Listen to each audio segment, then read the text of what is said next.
talk to us about the strategy here and why WeWork is making these moves? This is pretty interesting because the acquisition of Spacemob is actually the first time WeWork has outright and acquired another type of co-working space. All of the previous acquisitions have been for related services. And so with this acquisition, which likely was not very large, they're getting a local team and people with local expertise. Spacemob is based in Singapore. Now, the company says that they very much wanted to do this acquisition for the talent and that local expertise. And they've been expanding incredibly rapidly. And as you said earlier, they're really taking this approach where they're finding people who are already there, have the expertise, and finding investors together so they can rapidly scale in the region.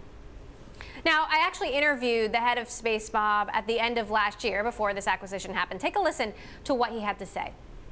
Lines are blurring, especially when co-working is being offered to traditionally more entrepreneurs, more SMEs. But even the corporates are looking at co-working as well right now. This is a way for them essentially to save capex, a way for them to be flexible, a way for them to basically learn how to be nimble as small companies. So we are helping companies small to become big and big companies to remain small and nimble at the same time. Bob, how optimistic are you about this co-working space trend?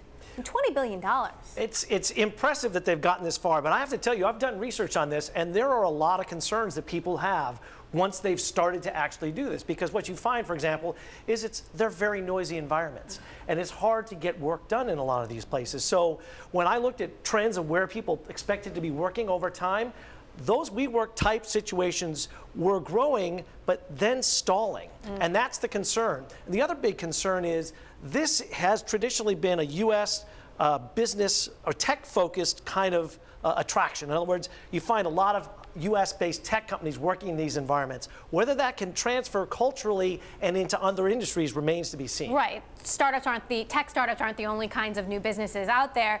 Selina, how is WeWork addressing some of these concerns? Well, WeWork has a very high valuation. As you said, they need to live up to that, and part of it is by rapidly expanding globally with partnerships with people with a lot of capital, like Honey Capital in China, SoftBank in Japan.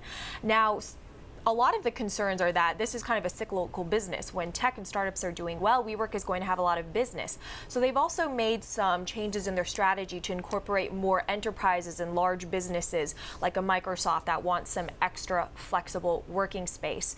And so they're really trying to diversify their revenue streams not only globally, but also with their existing co-working strategy.